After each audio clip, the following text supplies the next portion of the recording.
Hey, it's your friend Kevin. Welcome. Today is Wednesday, the 10th of May, 2023, and this is your card of the day.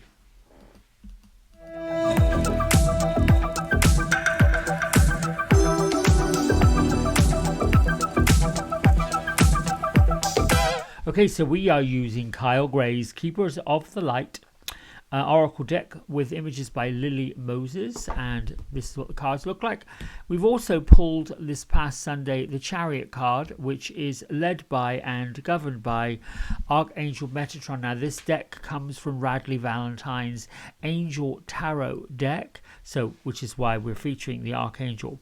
And all week long this is the significator for each one of the cards that I pull. So basically the message of this card is an important achievement, self-discipline, willpower, public recognition. So that sort of energy will weave into whatever the ascended masters, keepers of the light, want us to know. So let's get right to it.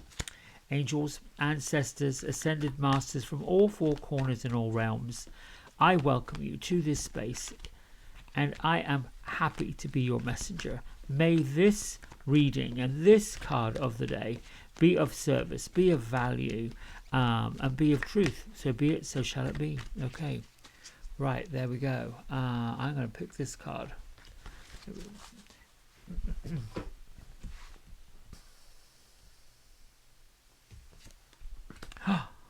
Djwal Khul. What?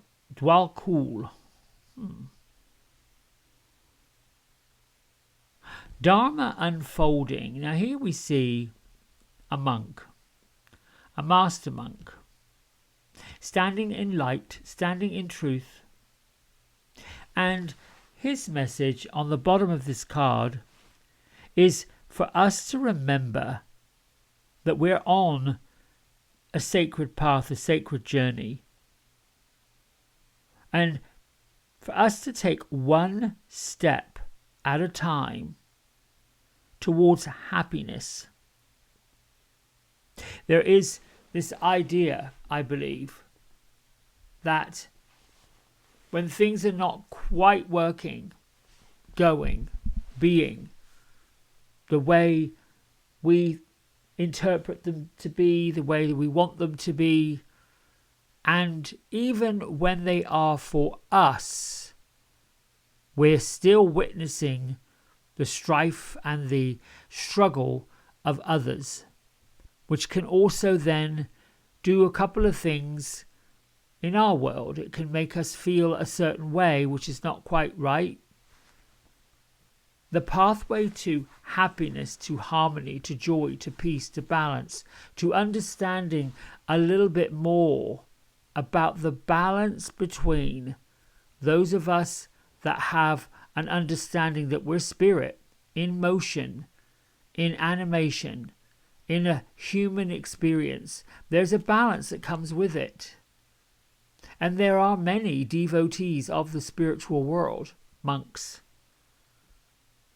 priests, those of modern day times that have said, we wish to serve in a spiritual way. We wish to be on earth in human form, carrying the light of God, carrying the light of spirit, carrying the light of heaven onto the earth. And for many that can seem very peaceful, very simplistic, very easy. And then there are others who choose to serve their mankind with legal issues and follow the law and become lawyers, maybe judges. Then there are others who wish to serve mankind in a way, shape or form and then decide to be elected officials, making decisions about policy, laws, and changes. And then most of these are supposed to pay attention to the ways, the magnetism, energy, vibration of the earth, the physical realm, the physical world that we live in. So Djwal Khul is here to remind us today, along with Metatron and the Chariot, to keep moving forward along and upon our pathway towards harmony and towards happiness and towards peace for everybody, towards peace for all mankind, towards peace of the planet, towards all that stuff is what we're here to do. And I've got this now feeling that this week so far, from Sunday to today, we've had some pretty powerful ascended masters that have come with their messages of hope, of healing, of ways in which we can live a happier, more content life. And I want to say today, it's really truly up to us. Djwal Khul is known as the Tibetan. In his lifetime, he was a Tibetan Buddhist master. And many believe that he had several incarnations, including being a devotee of Buddha himself. He was one of 3 that apparently was honored by Jesus. And through all of these earthly experiences, he learned the important practice of discipline. So he knows that the path that we are unfolding happens over time, and sometimes lifetimes. He's coming today not only to help light workers follow their dharma, which is a word that means the right way of living, righteousness, but to help everyone navigate the way forward. So, appearing today, along with Archangel Metatron, there's this reminder that the path that we're on, the divine path that we're on, the chariot, the forward movement, even though it seems bumpy, full of potholes, everybody's all over the place. I'm not going to deny the fact that there are these random mass killings all over the US. That can seem, oh my goodness, now what? What's next? And we can hear, see, feel, know the opinions of many who believe this is wrong. It is wrong. It can be our job to hold the light. It can be our job to anchor the love collectively. That's not to say that we're supposed to put on a false facade of being happy, happy, joy, joy, bang a tambourine and do all that street dancing. If you want to, you can. That's what lightens everybody up, then that's probably what we'll end up doing. But there is this way of standing firm, grounded to the Mother Earth, to Gaia, to feeling that love rising up and understanding that even in the most treacherous of circumstances, there is always love, there's always light, there's always a brighter, lighter way forward somewhere. And to say there isn't, there's no choice, which some people may feel, then at that point, when there is this feeling of despair, there is this feeling of, gracious, I don't know how much more I can take of this.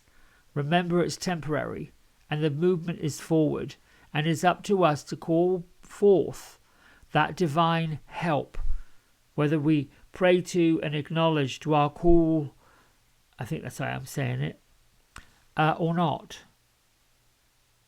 There's powerful lessons to be learned through all of this.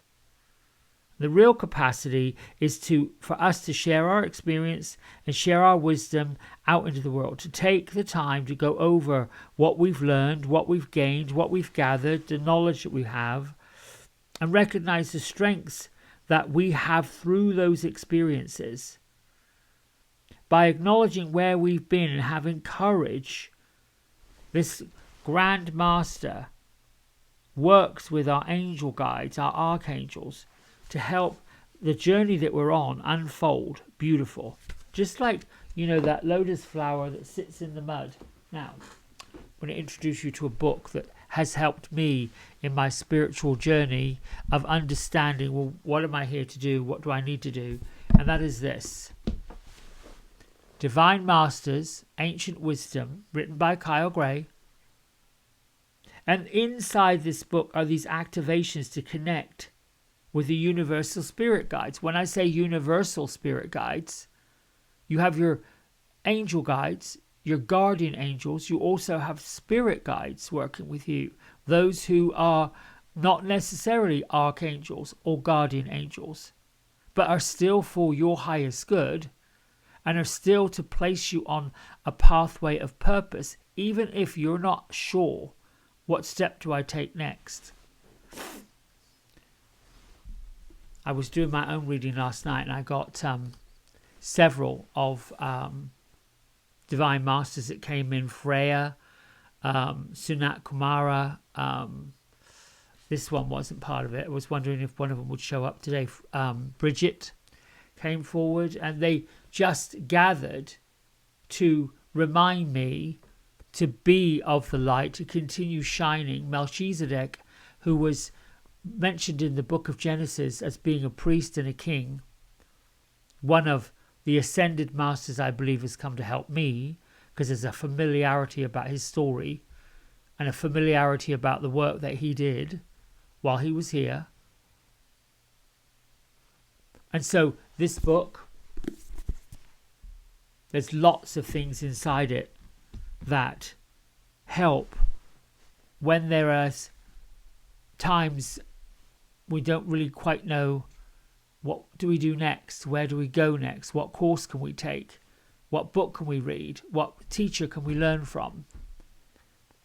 A personal habit of mine is to learn from someone who's walked the walk, talked the talk, has a similar story, and yet is invested in making a difference for other people, making a difference to the journey of someone. And even if we just connect with and encourage one person, two people, we've done that. We did it. We helped them. We've also got the capacity to believe the ego. We're seeing that play out now.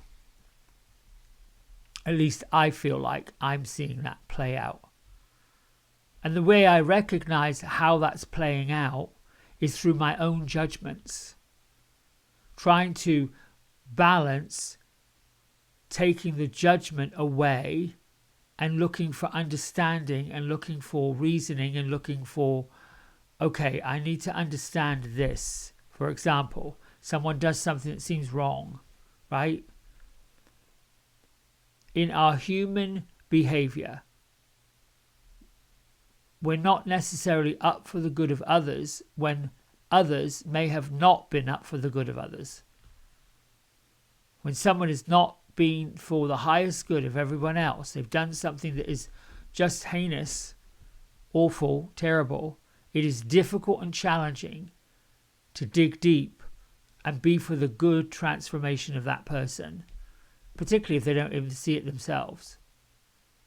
That's the challenge. And maybe that is the challenge that gets put before us to understand. How do we understand that? How do we understand why people do what they do? Anyway, now I'm being told you're on a soapbox. I love it when they pop in and say, okay, time to stop now. Wrap it up. Leave it on a high note. That's what I hear. Anyway, listen, I love you. Thank you for liking, subscribing, doing what you do to get this word out there. Every single one of you that's leaving comments, that is part of this channel, that wants something bigger, something greater, we're doing it equally together. And if you're someone who has a voice, who is for the light, who wants to step forward, and I know you are, and you struggle with something, I don't know, that could be technical stuff, that could be anything, just go in there and reach out and see if we can't help one another move the needle forward a bit more. Collectively, we can do it. We're unstoppable. But we also have to recognize this is what we're up for. Right, my friends, until tomorrow, God bless. Bye.